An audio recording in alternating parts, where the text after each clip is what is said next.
Welcome to everyone বন্ধুরা। আজ তোমাদের এইচএস ফিলোজফি নেক্সট পেজে চলে এলাম, অর্থাৎ এসি 88। প্রথম প্রশ্ন জলপাইগুড়ি ডিস্ট্রিক্ট কোশ্চেন থেকে। প্রথম প্রশ্ন, অনুমান যখন ভাষায় প্রকাশিত হয় তখন তাকে বলা হয় যুক্তি। অমাধ্যম অবরোহ যুক্তিতে অবয়ব থাকে দুটি। বৈধ যুক্তিতে আশ্রয় বাক্য সত্য হলে সিদ্ধান্ত হবে সত্য। নঅর্থক বচনে বিধেয় পদ ব্যাপ্য হয়। অর্থাৎ এখানে একটা জিনিস তোমরা বুঝে নাও, নঅর্থক বচন কিন্তু ই বচন হয়, ও বচন হয়।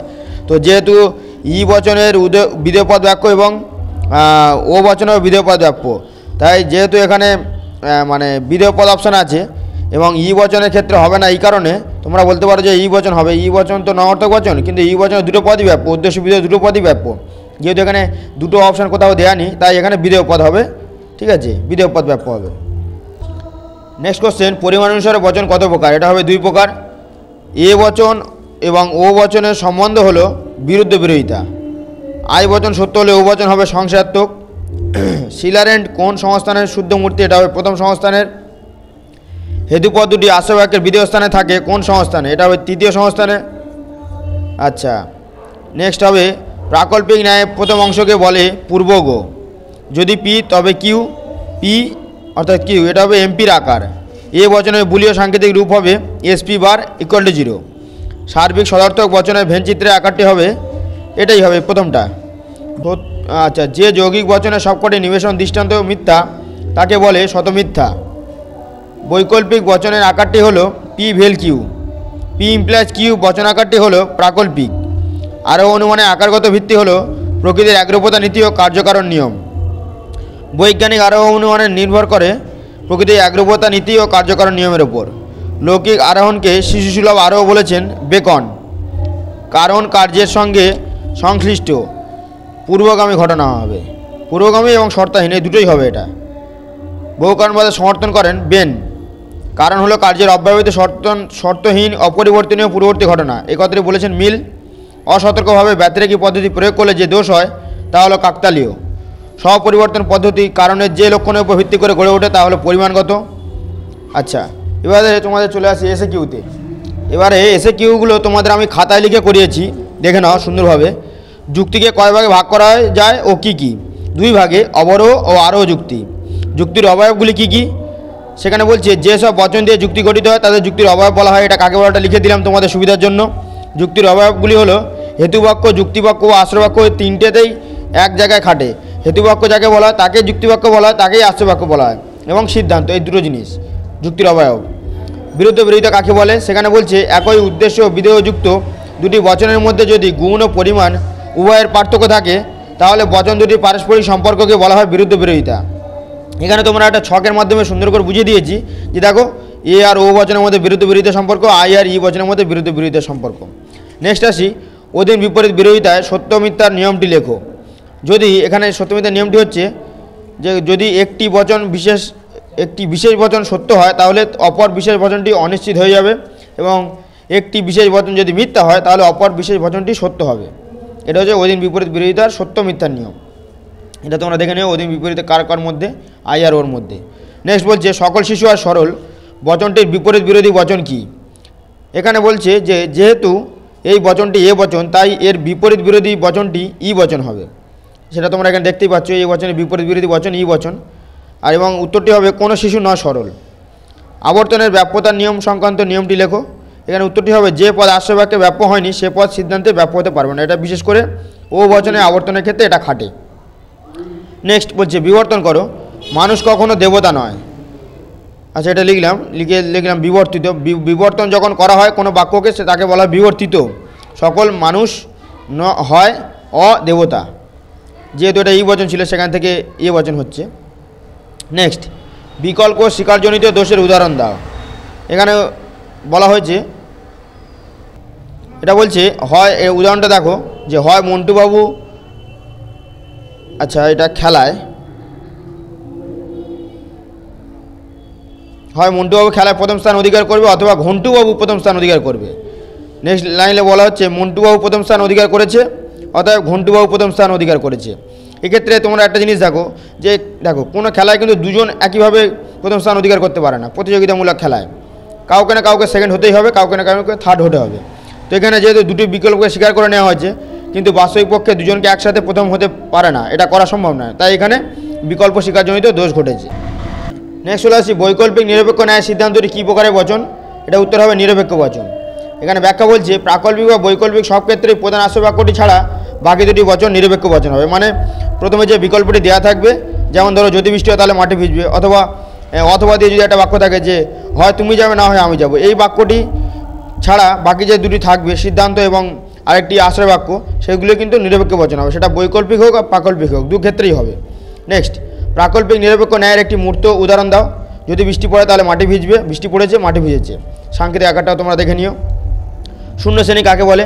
যে শ্রেণীর অন্তর্গত কোনো ব্যক্তি বা বস্তুর বাস্তব অস্তিত্ব নেই তাকে শূন্যগর্ভ শ্রেণী বলে, যেমন আকাশ কুসুম, মৎস্যকন্যা, সোনার পাত্রবাটি ইত্যাদি। একটি অশূন্য শ্রেণীকে ভেনচিত্রে ব্যক্ত করো। প্রথমত অশূন্য মানে কি বোঝাচ্ছে? শূন্য নয়, অর্থাৎ অন্তত একজন সদস্য এই শ্রেণীতে আছে এবং সেটার ভেনচিত্র তোমরা দেখে নাও, সেট হবে এবং S=0 নিচে লিখে দেবে। বুলের লিপির উদ্ভাবককে, এটা হবে জর্জ বুল। সত্যাপেক্ষক যৌগিক বচন কাকে বলে?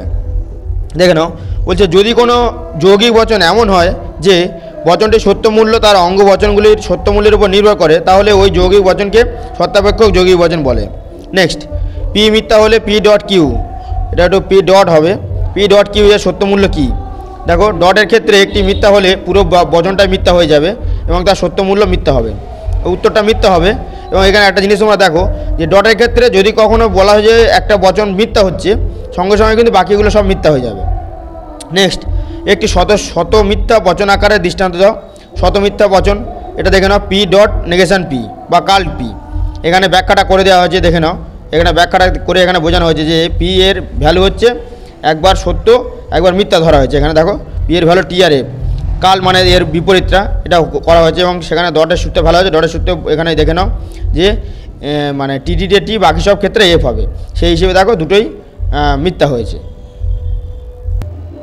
নেক্সট, তথাকথিত আরোহ অনুমান কাকে বলে?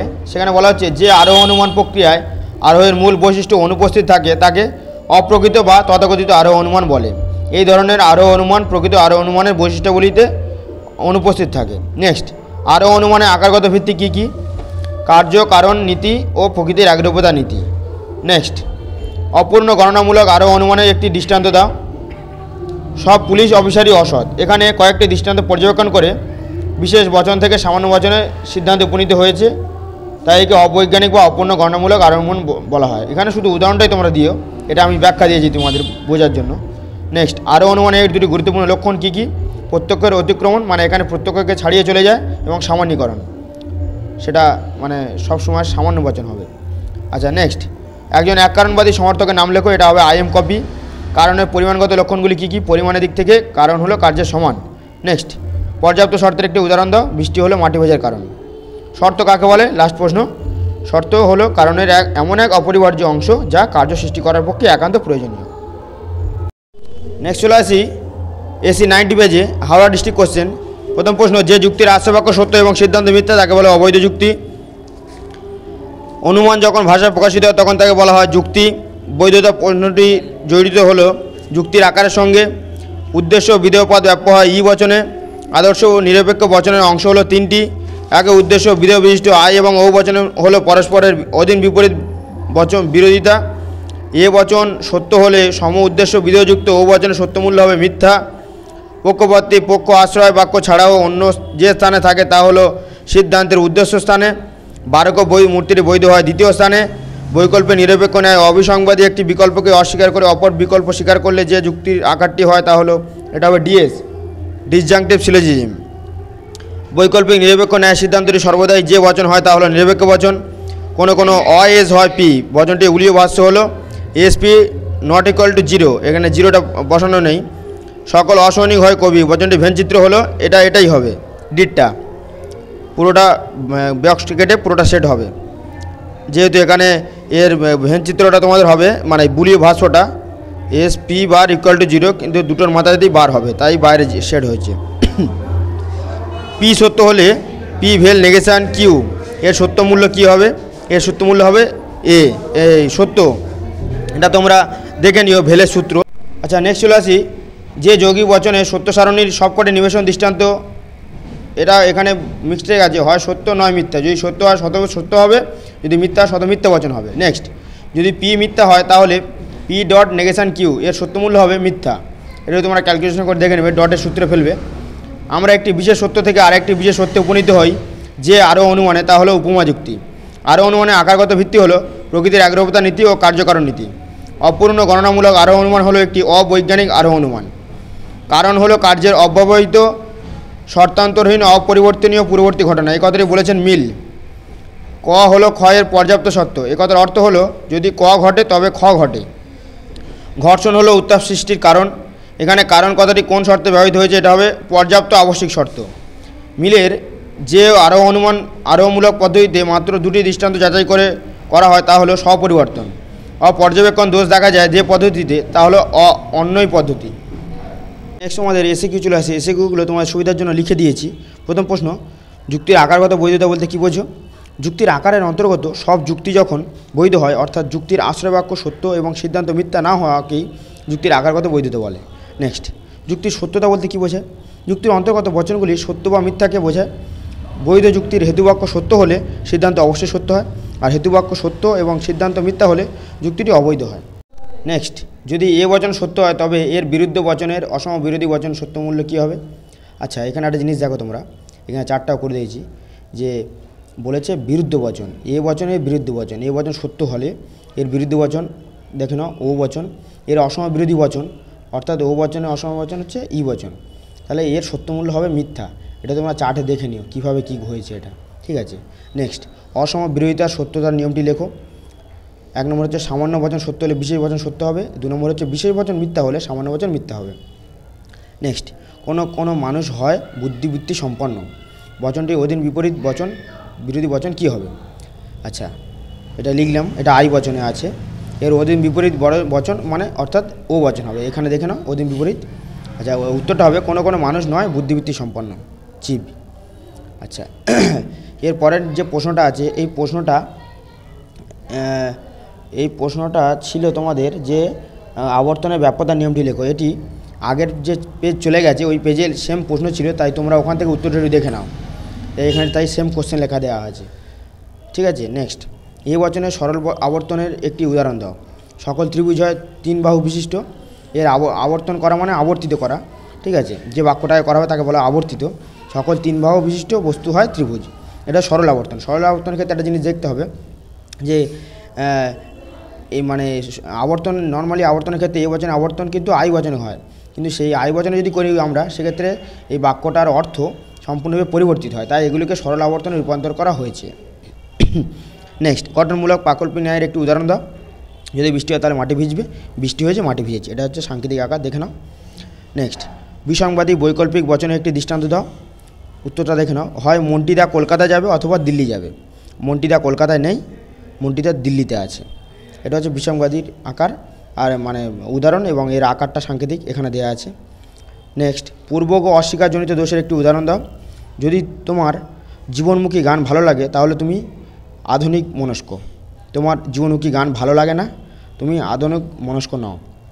এখানে কিন্তু দোষ উৎপন্ন হয়েছে, এর আকারটিও দেখে নাও। অ্যাকচুয়ালি এটা হওয়ার কথা ছিল যে মানে অনুগকে অস্বীকার করে পূর্বককে অস্বীকার কথা বলা হয়েছে, কিন্তু এখানে পূর্বকে অস্বীকার করে অনুগকে অস্বীকার করা হয়েছে, তাই এটি মানে ভুল হয়েছে এবং এটি এমটি নিয়মের বিরুদ্ধে কাজ করেছে, তাই এটি পূর্বক অস্বীকারজনিত দোষে দুষ্ট হয়েছে। নেক্সট কোশ্চেন, অস্তিত্বমূলক দোষ কাকে বলে? কোনো যুক্তির ক্ষেত্রে যদি এমন হয় যে অস্তিত্বমূলক তাৎপর্য নেই, যেমন এই বা এই বচনে অস্তিত্বমূলক তাৎপর্য নেই, এমন হেতুবাক্য থেকে যদি অস্তিত্বমূলক তাৎপর্য আছে এমন বাক্যের সিদ্ধান্ত নিশ্চিত করা হয় আর কি। অস্তিত্বমূলক তাৎপর্য আছে হচ্ছে আই আর ও বচনে, সেক্ষেত্রে বচনটিকে অস্তিত্বমূলক দোষে দুষ্ট বলা হবে। যেমন দেখো, সকল ফল হয় সুস্বাদু, এর আবর্তন যদি করা হয় কোনো ফল হয় সুস্বাদু, সম্পূর্ণ কিন্তু পাল্টে গেল, সামান্য থেকে বিশেষ বচনে চলে গেল। যদিও এটি জর্জ বুলের মানে অ্যারিস্টটলের মতে এটি বৈধ, কিন্তু জর্জ বুলের মতে এটি অবৈধ যুক্তি। নেক্সট, এ শ্রেণীর অন্তত একজন সদস্য আছেন যিনি পি শ্রেণীর সদস্য। বাক্যটিকে বুলীয় ভাষায় প্রতিকায়িত করো। দেখো, এটা আই বচনের কথা বলা হচ্ছে, আই বচনের লজিক্যাল ফর্মটা দেখো, বুলীয় ভাষ্য এসপি নট ইকুয়াল টু 0, এখানে এটাও দিয়ে দেওয়া হয়েছে। অশূন্য বা সাত্ত্বিক শ্রেণী কাকে বলে? যে শ্রেণীর অন্তর্গত কমপক্ষে একজন সদস্যকে অস্তিত্বশীল বলে প্রমাণ করা যায় তাকে অশূন্য শ্রেণী বা সাত্ত্বিক শ্রেণী বলা হয়। যেমন কোনো মেয়ে হয় সুন্দরী। গ্রাহক কাকে বলে? যে বর্ণ প্রতীকের স্থানে আমরা যে কোনো পদ বা বচন বসাতে পারি তাকে গ্রাহক প্রতীক বলে। যেমন P = Q, এটা হচ্ছে বর্ণ প্রতীক এবং একে যদি আমরা গ্রাহকে প্রকাশ করি, দেখো, যদি আমি যাই তবে তুমি আসবে, এই আমি যাই বা তুমি আসবে এটাকে কিন্তু গ্রাহকের রূপায়িত করা হচ্ছে, এর বর্ণ প্রতীক হচ্ছে P আর এটাকে Q ধরা হচ্ছে। নেক্সট, প্রাকল্পিক বচন কখন মিথ্যা হয়? যখন পূর্বক সত্য হয় অথচ অনুগ মিথ্যা হয়ে যায়, তখন প্রাকল্পিক বচন মিথ্যা হয়। স্ট্রাকচারটা দেখে নাও। একটি বৈকল্পিক বচনের নিষেধ বচন কি হয়? এটা হবে সংযোগযুগ বচন। অর্থাৎ বৈকল্পিক বচনকে আমরা ভেল দ্বারা চিহ্নিত করি আর সংযোগী বচনকে ডট দ্বারা চিহ্নিত করি। আকারটা এখানে দেওয়া হয়েছে, দেখে নাও, ঠিক আছে। আচ্ছা, নেক্সট সাদৃশ্যমূলক আরোহ অনুমান কাকে বলে? দুই বা ততোধিক বস্তুর মধ্যে কয়েকটি বিষয় সাদৃশ্য লক্ষ্য করে এবং সেই সাদৃশ্যের ভিত্তিতে যখন তাদের মধ্যে অপর কোনো নতুন সদস্যের অস্তিত্ব অনুমান করা হয় তাকে সাদৃশ্যমূলক আরোহ অনুমান বলা হয়। নেক্সট, উপমা যুক্তির ভিত্তি কী? বিভিন্ন বিষয়ের মধ্যে সাদৃশ্য ও প্রাসঙ্গিকতা। নেক্সট, আরোহ অনুমানের সমস্যা কী? বিশেষ সত্য থেকে সামান্য সত্যে উপনীত হওয়া। বৈজ্ঞানিক আরোহ অনুমানের প্রধান লক্ষণ কী? বস্তুগত সার্বিক সত্য প্রতিষ্ঠা করা। কারণ সম্পর্কে লৌকিক অভিমত কী? কারণ হলো এমন এক পূর্ববর্তী ঘটনা যা অন্য একটি ঘটনাকে ঘটতে সাহায্য করে। পর্যাপ্ত শর্ত হিসেবে কারণের একটি উদাহরণ দাও। বৃষ্টি হওয়া মাটি ভেজার কারণ। হৃৎপিণ্ডে গুলিবিদ্ধ হওয়া হলো মৃত্যুর পর্যাপ্ত কারণ। এই দুটো আলাদা আলাদা উদাহরণ, দুটো তোমরা দেখে নাও, যে কোনো একটা লিখবে। বিষপান মৃত্যুর কারণ, এক্ষেত্রে কারণ কথাটি কোন অর্থে ব্যবহৃত হয়েছে? এটা হবে পর্যাপ্ত শর্ত। কারণের সদর্থক শর্ত কাকে বলে? যে শর্তে উপস্থিত থেকে কার্য ঘটায় বা সম্পাদন করে তাকে কারণের সদর্থক শর্ত বলে। ধন্যবাদ।